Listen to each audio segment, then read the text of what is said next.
Reflexión de hoy.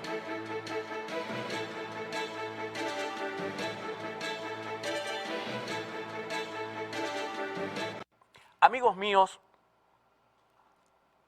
el año 2022 va a ser un año que pudiera pronosticarse como un año de cambios, algunos más visibles que otros en Venezuela. Hay una lucha dentro del llamado gobierno o PSV o chavismo o madurismo o diosdadismo. Lo cierto es que se evidencia una lucha entre sectores moderados, proclives a la apertura al mercado, y los sectores más primitivos del PSV encabezados por Diosdado Cabello. Quizás es la figura más relevante de los sectores más atrasados de ese partido. No quiero decir que los sectores del madurismo sean avanzados, pero Nicolás Maduro por lo menos cambió de asesor, abandonó a un español que arruinó al país y se trajo a quien fue ministro de Economía de Rafael Correa en Ecuador, que es hoy el asesor en materia económica del gobierno de Maduro, y quizá por eso estamos viendo estos síntomas de apertura económica que evidentemente se reflejan en un mejoramiento de la economía, sin duda. Pero hay una lucha con los sectores más primitivos, con el militarismo tremendamente corrupto, o con la izquierda extrema que quiere seguir a pie juntillas el modelo cubano. Esa lucha la vamos a ver en el año 2022 con los avances y retrocesos que el gobierno dará como señales en materia, sobre todo económica. No estoy hablando de en materia política.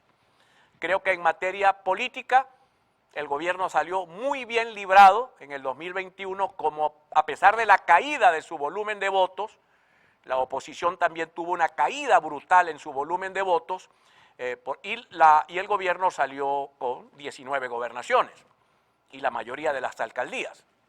Por lo tanto, pudiéramos decir que el gobierno salió exitoso políticamente, y en política económica ha tenido que hacer cambios para generar a partir de la empresa privada los recursos que el país necesita para su sostenimiento y para dejar de caer en el abismo de la hiperinflación. La oposición, por su parte, también se debate, ya no en dos facciones como el gobierno, sino en tres facciones.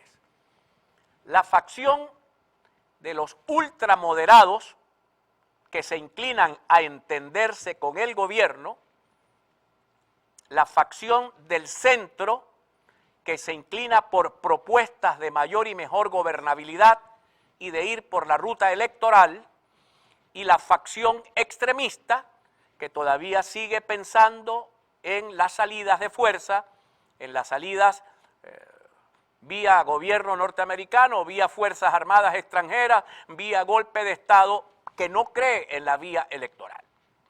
¿Qué tocará para el próximo año a la oposición?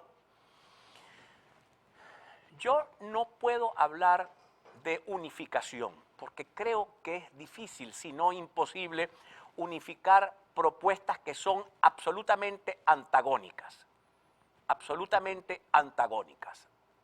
Pero creo que pudiera haber acercamientos en términos de temas que son comunes a todos. ¿Dónde todos están de acuerdo? Creo que pudiera haber un mecanismo importante que a partir de los acuerdos, de dónde estamos de acuerdo, la oposición logre construir mecanismos de unificación, aunque sea para momentos específicos de la vida política nacional.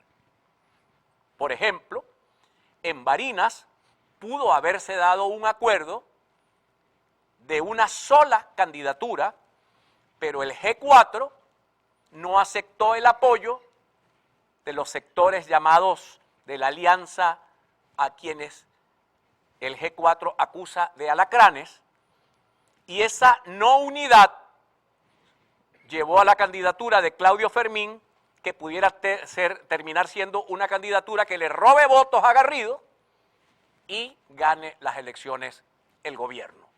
¿Por qué? Por falta de entendimiento en los factores opositores venezolanos.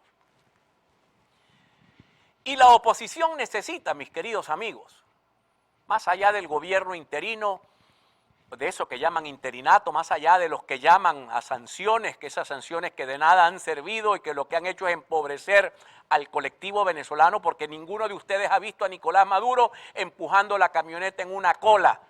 Somos ustedes y nosotros, somos nosotros, perdón, los que hacemos las colas para conseguir un poco de gasolina en una estación de servicio. La oposición tiene que convertirse en una alternativa política. La oposición tiene que comenzar a diferenciarse en las prácticas del gobierno. Sí, como usted me escucha.